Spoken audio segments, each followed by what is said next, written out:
Hi, I'm Dr. Lori Hess, and today I'm going to talk to you about a topic that comes up quite often in bird medicine and in bird behavior, and that's the notion of foraging and enrichment. Now, what does that mean? You hear those buzzwords quite a bit.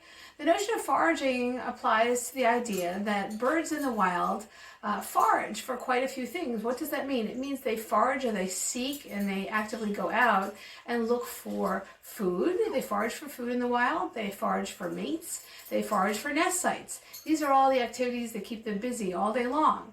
What happens when you have a pet like my bird here, Elmo, is that they don't really get those opportunities to forage. So we tend to give them their bird food in a bowl. And you know, I'm a big fan of pelleted bird food, so Elmo gets this big bowl of pellets. And they don't look for nest sites because they're really not nesting. They tend to live in cages like this or other locations purchased throughout the house.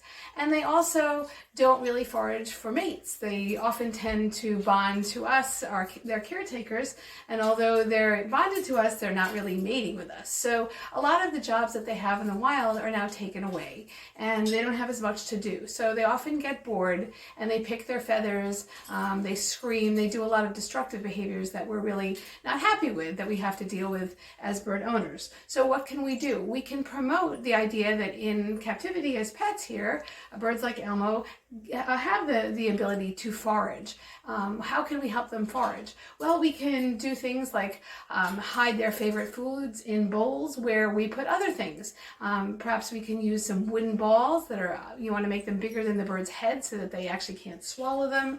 You can hide their favorite foods and treats in little pieces of paper. Birds like to open things, so I'll even take a Post-it and hide some of Elmo's favorite treats inside. He loves blueberries, so I'll hide some blueberries in there. I'll hang up his food in pieces of paper or paper cups that I can twist, or toilet paper rolls, or for some of the bigger birds we can use paper towel rolls, and we'll put treats in there and we'll twist them up and we can wedge them in between the bars of the cage, or we can hang them with rope or heavy leather string is something that birds can't ingest, that they can chew on, but that they can't ingest and become obstructed. We can also, get them toys, like these are some of Elmo's favorite toys. These are paper-based toys. He loves to chew paper. I know some birds like paper, some birds like wood. You can try different things with your bird and see what they like to chew on and eat, and these are things that you can get online. Sometimes if you buy them in bulk, you can actually spend a little less money. These are all things that you can do, and again, just simple things like hiding their food around the cage, taking some vegetables and wedging them between the bars of the cage, like broccoli stalks or pea pods, or just again creating different stations for your bird to feed from. That's foraging too.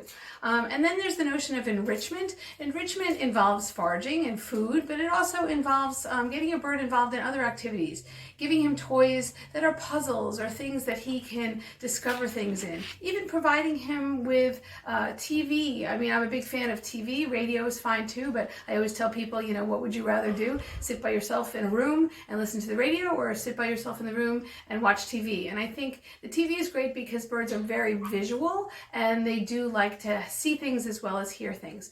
So, we liken these little parrots to having the mentality of a toddler.